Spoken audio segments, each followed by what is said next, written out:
A cave diver's worst nightmare. Never leave the line. Something we heard the diving instructor say countless times in our cave diving class.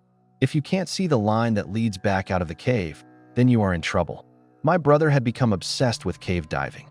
What had been a casual hobby had turned into a burning passion for him. And because I was his diving buddy, it didn't take long before I found myself in the cave diving certification class. The first time going scuba diving was wonderful. I never had imagined there was an entire intricate world beneath the waves. I could have simply done open water diving for the rest of my life and been content, but that was not what my brother was like. He was always pushing to try the new exciting challenge, and this had gotten us into trouble more than once.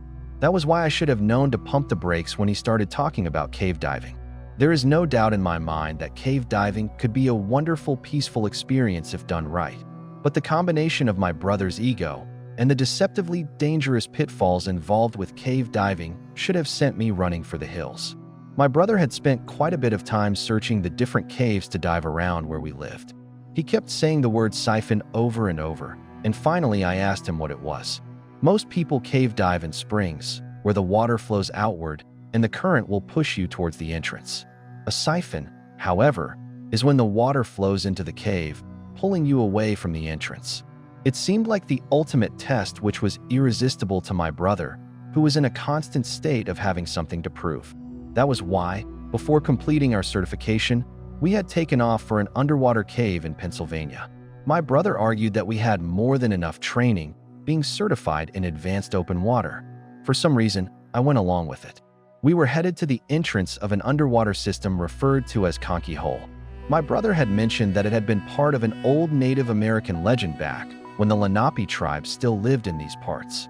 He said that a young man, after being rejected by his love, dove into the hole, and only a pool of blood came out the other side, miles away, where the underwater cave system flowed out into a bay. At the time I had laughed and rolled my eyes. After a long car ride, we had reached the dive site. I was surprised at how deserted it was. It was just a small pond in the middle of Pennsylvania. There was a bed and breakfast in the distance, and a Christmas tree farm, but other than that it was quiet. "That's it," I said. I was expecting something bigger. "There is an entrance somewhere in there," he said. There was a fire in his eyes which was infectious. I was starting to see the appeal of going exploring, but I wondered if we really were prepared. It is well known that only those with proper cave diving certification are allowed to go diving into caves. We were not yet certified. My brother kept saying that because we were certified for advanced open water diving, we would be fine.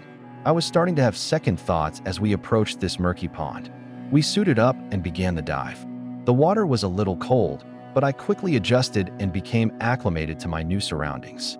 As I started to look around, my first thought was that there was nothing that interesting, and maybe our trip had been a waste of time. The pond wasn't that big, not more than 50 feet in diameter, and it seemed to be mostly shallow, but as my eyes darted around towards the bottom, I saw what looked like a small fissure. My brother had seen it too, and he immediately started swimming for the entrance. I followed. Being relatively new, we both had a single tank setup, which only afforded us about 45 minutes of air. The rule was to use a third to explore, a third to get out, and a third just in case of emergencies. That was why we had agreed to only be in there for 15 minutes before turning back. We swam closer to the fissure, and I was expecting for it to be more pronounced. It was only a small crack, just big enough to squeeze through. These are known as restrictions and have been known to be the end of many a cave diver. Get stuck in an underwater squeeze, and you will run out of air, especially from all the panic breathing which drains your tank. These restrictions were just the type of thing my brother loved, and he immediately began to wriggle his way into the fissure. He began to kick up the mud that pervaded the bottom of the pond. It was becoming difficult to see him, but after a brief struggle his body disappeared through the fissure. I was next. I must admit that squeezing my way through sharp rock surfaces with sensitive gear that my life depended on was not my idea of a good time. I figured, if I can make it through this part, then it might be worth it. I started wiggling my way in. The rock face on either side was surprisingly sharp. I shimmied on and noticed a turn. I had to rotate my body around to be able to bend through. I kept forcing my way deeper into the fissure, and sure enough, after a time, I broke free into a large chamber. The only light was very faint coming from the tunnel I had just passed through. Only a meter into the chamber turned to complete darkness.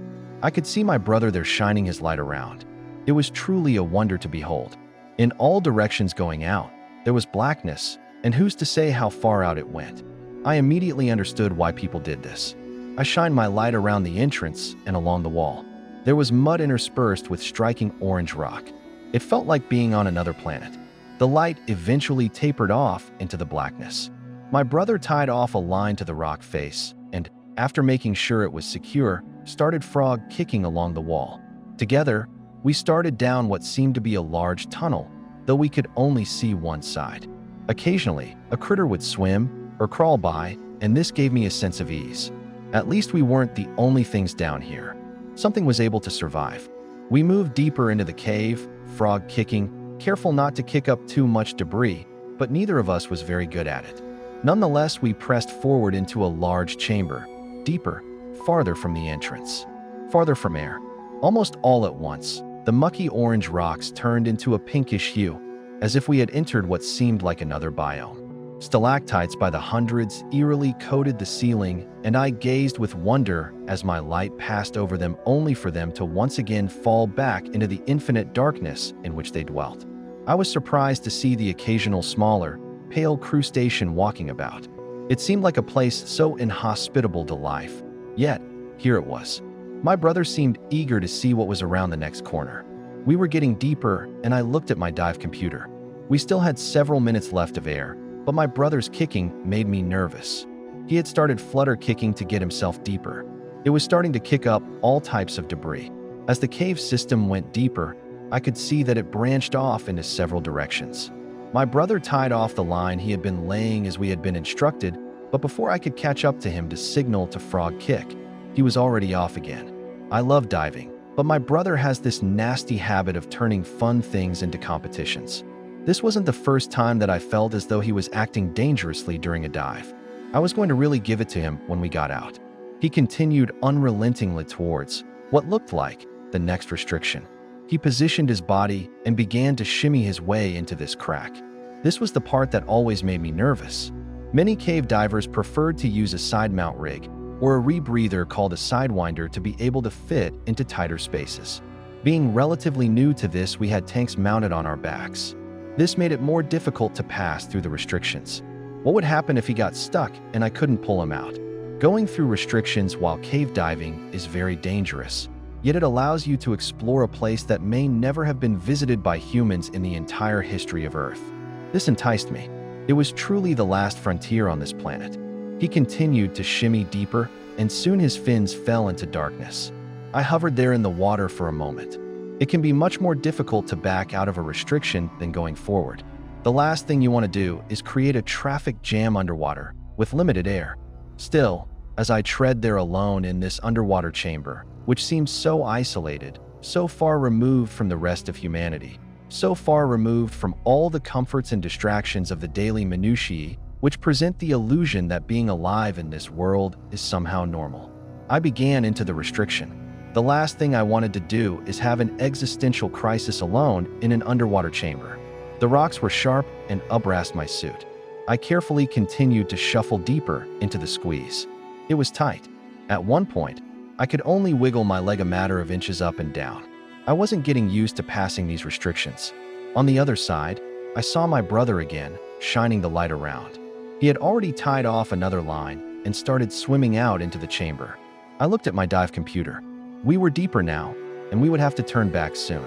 We continued on through what seemed like an endless maze. It seemed to be a large tunnel carved by an underwater stream over millennia. There were massive boulders that we began to weave through. It was magnificent. The water in this chamber was pristine and had yet to be mucked up by our kicking, yet as I looked around, I noticed that the silt we were kicking up seemed to be drifting. It seemed that we had entered a small current. I knew it was time to call the dive, but in the distance, we both saw something large but very faint as our lights didn't reach that far. I was just as mesmerized by the object in the distance as my brother, and we kept drifting forward. It was then that my brother ran out of line. He swam to the bottom and tied off the line and looked to me wondering whether or not I would tie a new line off. I shook my head and tapped my computer, signaling to him that we didn't have time to go deeper. His head pivoted back to the object, and he strained to see it, stretching his light hand as far as it could go. He looked back at me and signaled to continue forward, and without any confirmation, he swam out. Never leave the line. I scrambled to tie off my bright orange line to a small outcrop at the floor as fast as I could. What an imbecile. I finished tying off a sloppy bowline knot and took off after him. My light found him still kicking towards the object. Thank God I could still see him. I kicked harder to catch up. Then, all at once, he stopped dead. His body began to slowly sink to the bottom as he remained perfectly still. That was when I finally got close enough to see what it was. Through the darkness, the large object was still hard to make out. The borders were hard to discern. But over the next couple of seconds, my brain put the pieces together and I lurched backwards, as if overtaken by some old mammalian defense mechanism. There was some kind of crustacean, or at least the lifeless shell of one that had molted. What was truly horrifying was the size of this shell. It must have been the size of a car. It seemed to have horridly long antennae, and there seemed to be the scant remains of only the remnants of what must have been an enormous claw. It seemed to be some kind of freakishly large cross between a giant prawn and a lobster, only long and streamlined, so as to fit through the restrictions as we did. I shuddered as I wondered whether or not this cave system had been dug out by some horrid monster, and whether or not we had intruded upon its lair. Who knows what types of prehistoric creatures lay in the depths of the earth? It was hard to make out its shape as it was just the discarded shell, and it seemed to only be a piece. My brother swam closer, and I followed. He seemed to have figured out that it was just a shell as well. Hovering over it, we looked at each other. I thumbed the dive. The dive signed to head to the surface. To my relief, he nodded, and we began to swim back. Suddenly, I felt the line go slack. The only thing this could mean is that my knot had come undone. My brother noticed this, and we looked at each other once more, this time in horror. I tried to remain calm and think of what to do. My brother started desperately flutter, kicking his way back towards where we had come from, but as I looked around with my light, there seemed to be 100 different ways to go. Still, we had tied another line off relatively close by. We just had to remain calm and work our way back. I was happy that I still had 2/3 of my oxygen left. My brother was moving fast, and I was having a tough time keeping up. The harder I kicked, the more carbon dioxide was building up in my body. I knew that I should slow down and breathe, but my brother seemed to be swimming faster still. He seemed to be desperately looking for the other line.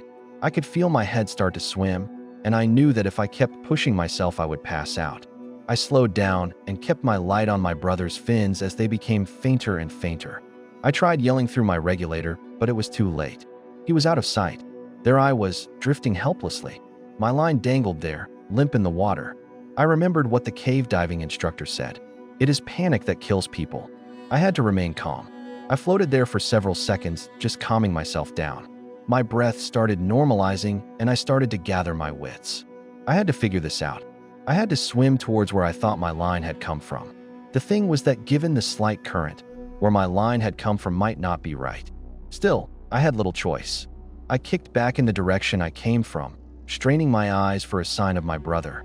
I continued onward, checking my dive computer. I still had time. My light traced all of the walls, and I tried to make a mental note of any anomaly, anything that stood out, but everything seemed the same. Underwater rock faces that seemed to look just like the last. I continued out into the blackness. I could feel myself starting to panic again. I just had to find the other line. My heart soared as I noticed the other line from a distance. I swam towards it and gently held it. Had my brother found it, he may have been causing it to move, yet the line remained limp. I searched all around, but he was nowhere. I knew I was going to have to make a decision soon of whether to look for him or leave him and get help. Something inside me told me that if I went to get help, it would turn into a body recovery. It is all well and good when death takes someone you don't know, but at the prospect of losing someone you have known your whole life and care deeply about, it becomes very real. I knew I had to go back and look for him. I knew that I had to use my reserve air to search for him, even though it would likely mean that I would die too. Still, leaving your brother to die isn't a choice you can make. I reeled in my line and went to tie it off again, when I noticed another line that had been tied off some meters away. I hadn't noticed it before as it was blocked by a rock on the way in. I quickly swam over and inspected it. The first thing that stood out to me was how old it was. It looked like it had been laid decades ago. I didn't have time to think too much about it. The line led off into the blackness, and I could only wonder where it went. Then the line moved the tiniest amount. I grasped it gingerly with my hand. Sure enough, there was something on the line. I started to swim along its trail, always searching all around me for my brother. Eventually, the line led to a hole in the bottom of the chamber.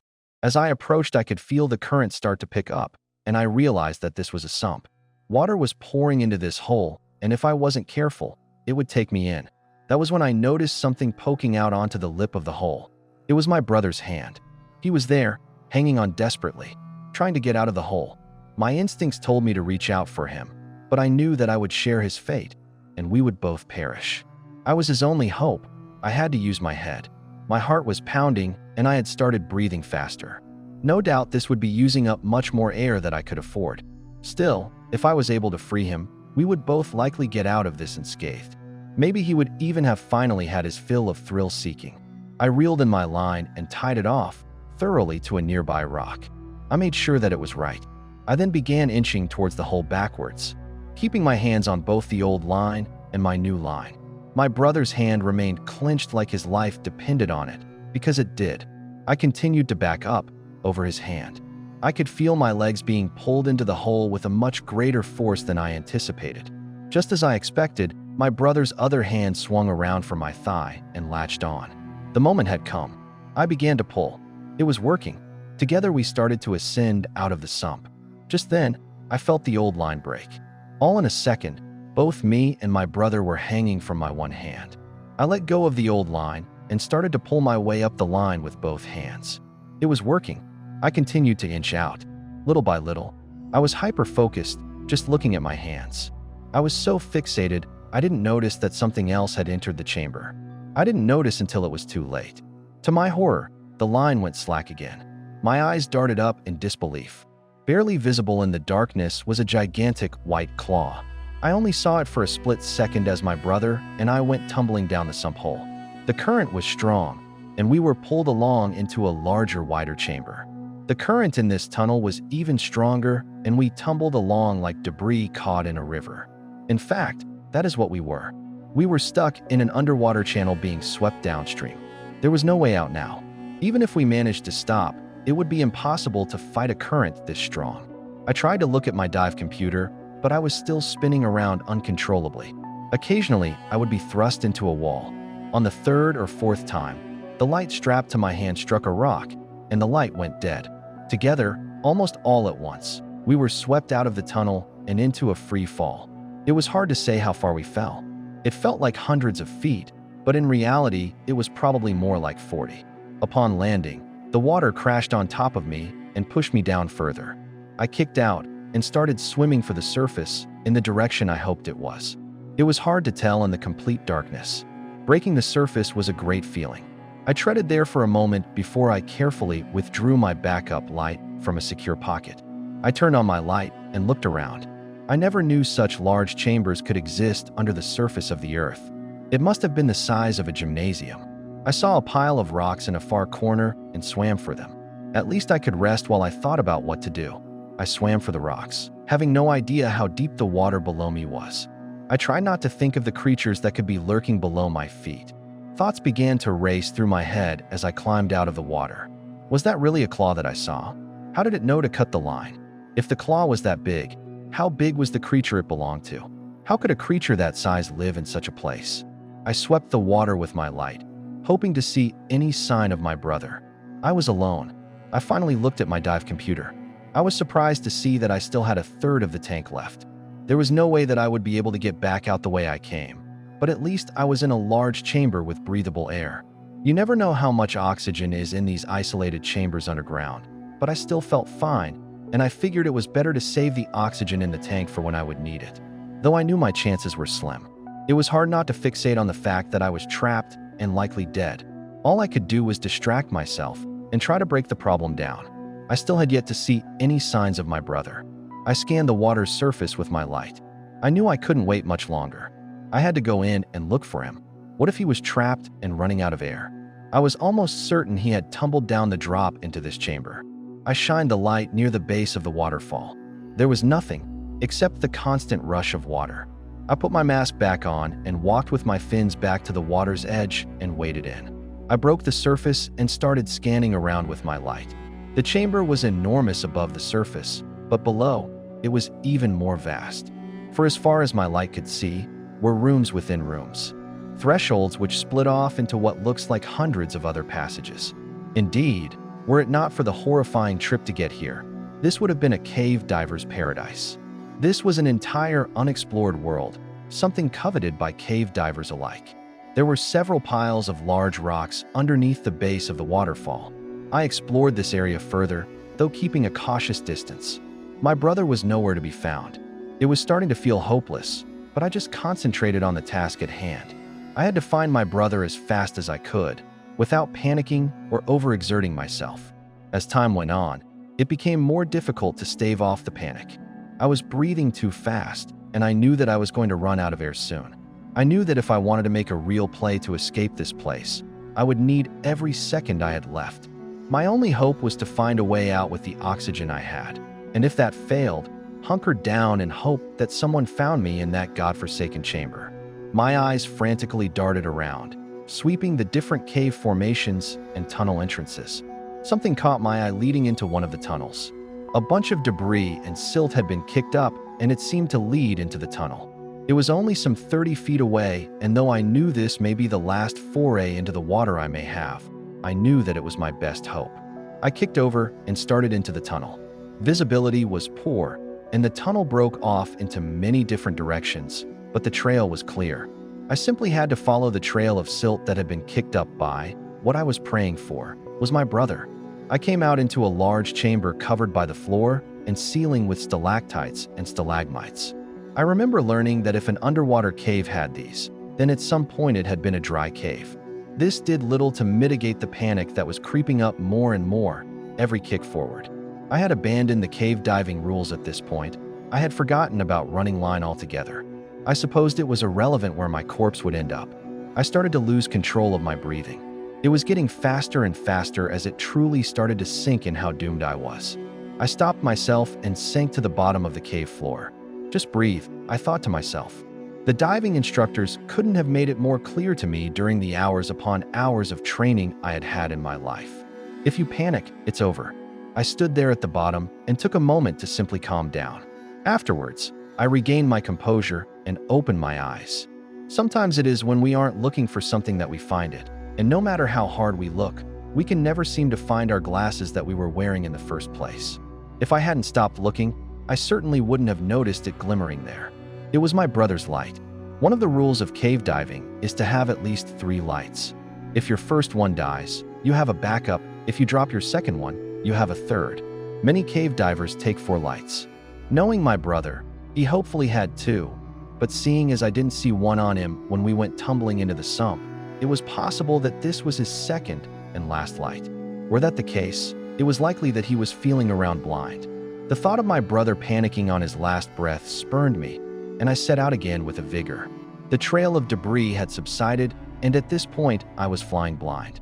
I had no idea where he might be in this maze. I knew I was nearing my limit, and if I wanted to make it back to the chamber with air, I would have to turn back. I chose to continue. The likelihood that I would be found in the coming days was slim at best, and I knew it. On the other hand, what if my brother was stuck, or worse? After choosing to continue, around the next corner, I shined my light around and saw my brother kicking towards me. But what was the biggest feeling of relief I had ever felt in my life turned to fear as I noticed he was shrieking through his regulator.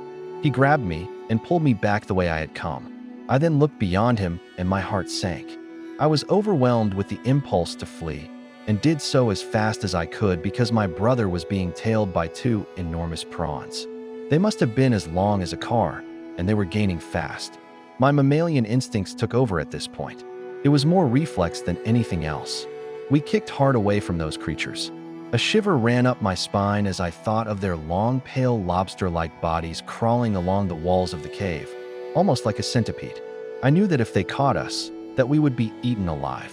Suddenly, the prospect of running out of air seemed almost trivial, as if it would have been a natural conclusion to our lives. There was nothing horrid or brutal about it. I wasn't going to die in that hellhole, and neither was my brother. We would fight. He was ahead of me, but being guided by my light as it was clear he had lost his. We rounded the corner into the room full of the stalactites and back out into the larger tunnel. I dared not look behind me. I pointed my light around the corner, but there, down the tunnel, were 3 more giant prawns. Their horrible, pale bodies clawed towards us. A terrible loud shriek came from behind us, almost as if the prawns were communicating. We were cut off. Our only hope was to delve deeper. This next stretch was the time that seemed to last forever. It was simple. There was one goal: stay ahead of the prawns, around another corner, and into a vertical shaft. It got smaller, and as it did, I could start to feel a current pulling us deeper. We came to a restriction, and I flashed my light back and saw the prawns tearing towards us. This was it. My brother and I started desperately squeezing ourselves into the restriction, forcing our way in as fast as we could. It felt like getting out of the water with a shark nipping at your heels. Sure enough, as if things couldn't get any worse, we both became wedged. My brother pointed to his tank, and I knew what he meant. We had to ditch the tanks to fit. Together we unclasped, and I was surprised to see that it worked. He managed to pull us through, but mine was stuck, and I mean stuck. I ripped at it, but soon the prawns were on it, though the hole was too small for them to squeeze through. To our horror, they started digging. It suddenly became clear these creatures had built this lair. My brother signaled for me to let it go, and we would buddy breathe, sharing what was left of his tank. We let go and began drifting together in the current. It seemed even stronger than before. We continued buddy breathing, though I could see the tank was empty. Breathing started to become more difficult as we exchanged glances. He took a long, deep breath and handed me the regulator, indicating I do the same. Together, we tumbled down this underwater chamber on our last breath. The tank had run out. We ditched it to the bottom of the floor. At least, maybe in the next couple hundred years, this cave system might be mapped and we might be found, and at least our fates will be known. It was strange, but there was some comfort in this. Everything started to become cloudy as the carbon dioxide started to build up in our bodies. My brain started to desperately cry out for air after only about 30 seconds. A headache started to creep in. The current carried us around another corner, and I couldn't believe what I saw. It was light. It was a light at the end of the tunnel. I thought about where I was, in some underground chamber below the earth, below the surface, soon about to have drowned. How could I have guessed that what they said about seeing a light at the end of a tunnel would be so literal? Though as I tumbled closer, the details became clearer. It looked so real. That was when I noticed the ceiling had changed. There were air bubbles around the top. Then there was a larger pocket. Then, there it was. The surface. Together we swam up and breathed. How foolish it is not to appreciate something so wonderful as air. We filled our lungs as the current brought us the rest of the way and dumped us out of the cave system altogether into a large body of water. The sun was shining over what seemed to be a large, desolate lake.